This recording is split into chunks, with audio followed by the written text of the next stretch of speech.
नमस्ते मित्रों। आज हम लोग मुंडा मान की शासन व्यवस्था पढ़ेंगे। पेपर 2 का पार्ट ए जेपीएससी के प्रीलिम सिलेबस का। इसके बाद हम लोग जनजातीय शासन व्यवस्था पढ़ लेंगे तो ख़त्म हो जाएगा हम लोगों का। हम लोगों ने सिलसिलेवार तरीके से मुंडा शासन व्यवस्था, नागवंशी, पठा पंचायत, ढोकलो सोहार सब कुछ पढ़ लिया है और आज हम लोग मुंडा मान की शासन व्यवस्था देखेंगे। तो मुंडा मान की शासन व्यवस्था मुख्यतः हो जनजाति की एक स्वशासन मतलब सेल्फ एडमिनिस्ट्रेशन की व्यवस्था है। यह एक हो जनजाति जो है वो मुंडा जनजाति की ही एक उपशाखा है और ये हो जनजाति के लोग मुख्यतः कोल्हान प्रमंडल में निवास करते हैं। झारखंड को देखिए मुख्यतः 5 प्रमंडलों में बांटा गया है। इन्हीं में से एक प्रमंडल है कोल्हान, जिसमें पूर्वी सिंहभूम, पश्चिमी सिंहभूम और सरायकेला खरसावा का जिला आता है। और ये आप समझ लीजिए जमशेदपुर साइड जो उड़ीसा से सटा हुआ बॉर्डर है उसी में ये जनजाति निवास करती है। तो मुंडा मान की शासन व्यवस्था मुख्यतः 2 स्तरों पर कार्य करती है। निचले स्तर में ग्राम होता है और ऊपरी स्तर पर पीड़ होता है। तो ग्राम जो होता है वो सबसे छोटी इकाई या प्रथम श्रेणी को आप बोल सकते हैं इस सेल्फ रजिस्ट्रेशन सिस्टम की। ग्राम सभा जो है पारंपरिक स्वशासन व्यवस्था की यह पहली सभा बोल सकते हैं। इसका मेन काम यह होता है कि समाज में जो सामाजिक, सांस्कृतिक और नैतिक सिद्धांत हैं उनका सभी लोगों के द्वारा मुख्य रूप से पालन किया जाए। और इस व्यवस्था के संचालन के लिए कुछ महत्वपूर्ण व्यक्ति होते हैं जो अपने अपने डिफाइंड काम के अनुसार अपने काम करते हैं। तो पहला इसमें मुंडा आता है, दूसरा डकुआ, तीसरा दिउरी और चौथा यात्रा दिउरी। तो मुंडा जो होता है हर गांव में गांव के प्रधान को मुंडा बोला जाता है और यह पद वंशानुगत होता है, मतलब जो हुआ फिर उसका बेटा बनेगा। और इसका मेन काम जो होता है कि गांव में जितने प्राकृतिक संसाधन हैं उसमें किस किस का स्वामित्व है, मतलब किस आदमी को किस चीज़ का राइट मिला हुआ है उसका जानकारी रखना इसका मेन काम होता है।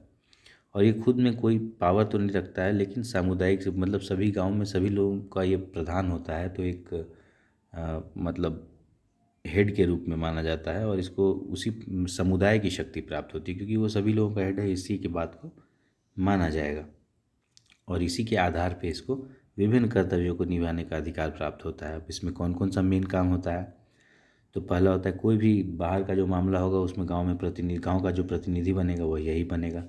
गांव में जो भी विवाद या समस्या होगा उसका निवारण यह करेगा।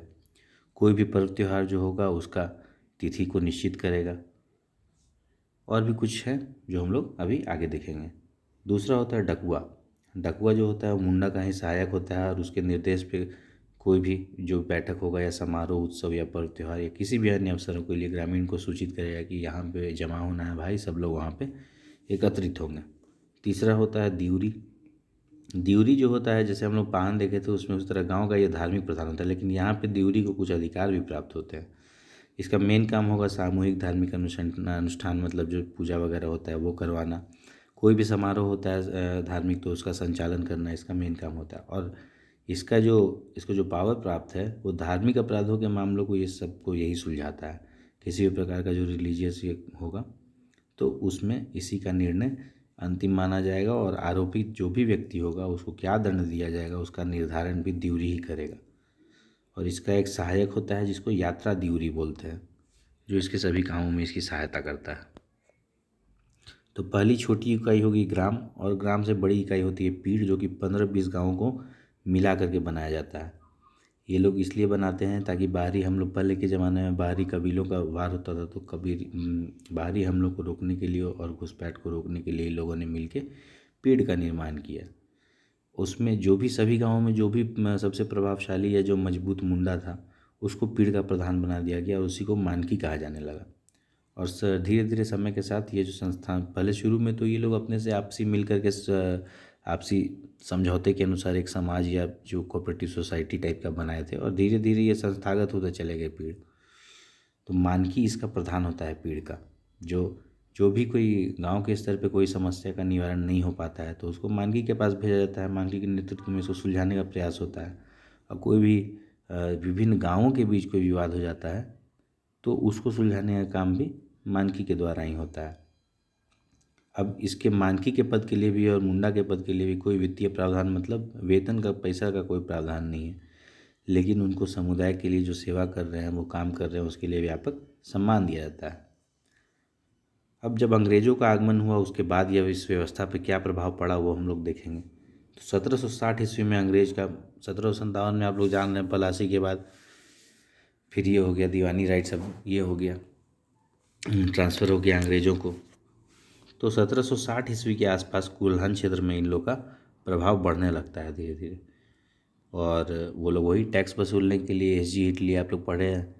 तो ये कोल्हान क्षेत्र में नहीं था, वो तो पलामू के थे, लेकिन मतलब इस एरिया में उन लोगों का प्रभाव धीरे धीरे बढ़ते जा रहा था। और इनके दमनकारी नीति के कारण ही हो जनजाति के लोगों ने विद्रोह कर दिया 1830-32 में, जिसको कि कोल विद्रोह के नाम से जाना जाता है। इसको भारत के प्रथम स्वतंत्रता संग्राम की मान्यता देने के बारे में भी बात हो रही थी। अभी जैसे कि हम लोग जानते हैं 1857 के सिपाही विद्रोह को भारत के प्रथम स्वतंत्रता संग्राम के रूप में जाना जाता है, परंतु इसको कोल विद्रोह को प्रथम स्वतंत्रता संग्राम के रूप में माने जाने के लिए भी कई इतिहासकारों ने एक प्रस्ताव रखा है भारत सरकार के पास। तो हो जनजातियों के उग्र स्वरूप को देख करके उनको लड़ाका कोल भी संज्ञा दे दिया गया। और उसके बाद जब इस विद्रोह के बाद ही इस क्षेत्र को साउथ वेस्ट फ्रंटियर एजेंसी घोषित कर दिया गया और कैप्टन विल्किंसन को इस क्षेत्र में अंग्रेज़ों का एजेंट बना करके भेज दिया गया।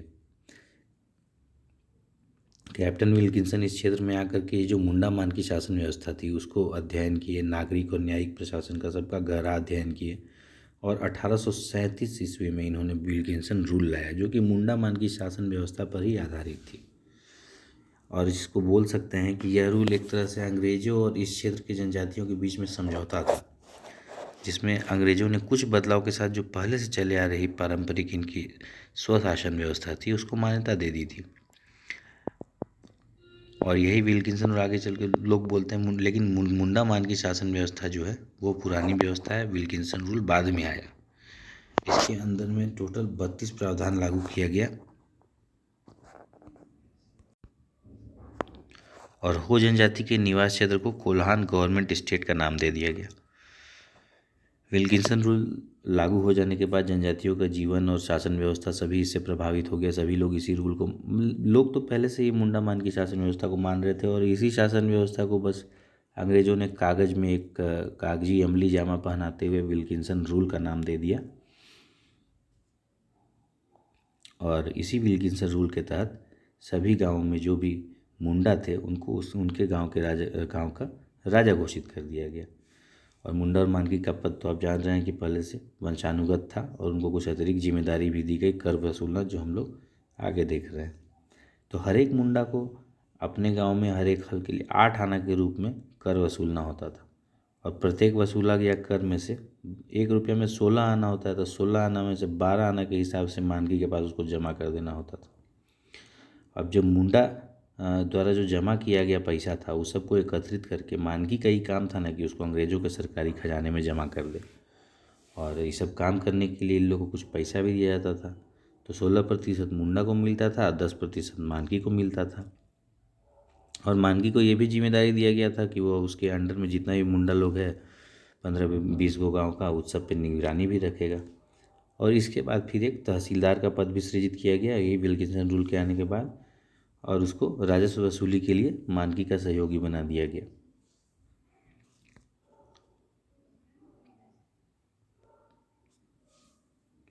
अब जब किसी को कोई भी दंड दिया जाता था तो उसमें से गांव में कोई भी व्यक्ति गलती किया तो उसको आर्थिक दंड दिया जाता था, तो उसमें से आधी राशि जो डकुआ होता था संदेश वाहक उसको दे दिया जाता था, उसका सैलरी के रूप में या पारिश्रमिक बोल सकते हैं, और आधा राशि से गांव का विकास का काम किया जाता था। और जो गांव का जो सभा था, ग्राम सभा, जिसका मुंडा हेड होता था, उसको निचला अदालत का दर्जा दे दिया गया, जहाँ पे 300 रुपये से कम के मामले को सुनवाई का अधिकार मुंडा को दे दिया गया। लेकिन हत्या और डकैती जैसा जो गंभीर अपराध था इन सब को मतलब कि पुलिस के साथ ही मिल करके सॉल्व करना होता था।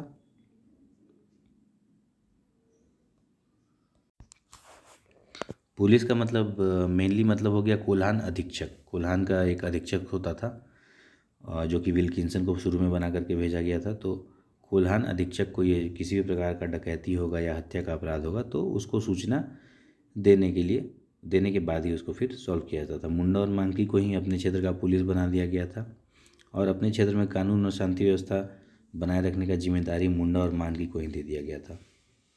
और इनके मुंडा और मांकी के जो अधिकार थे और कर्तव्य थे उनको एक दर्जा दिया गया जिसको कि हकूकनामा बोला गया।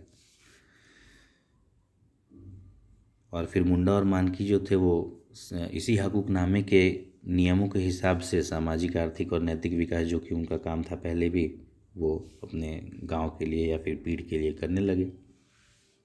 और कोल्हांचा जो पूरा क्षेत्र था उसको हो जनजाति के निवास स्थल के रूप में मान्यता मिल गया और बाहरी लोगों द्वारा घुसपैठ और भूमि कब्जे पर बहुत हद तक अंकुश लग गया।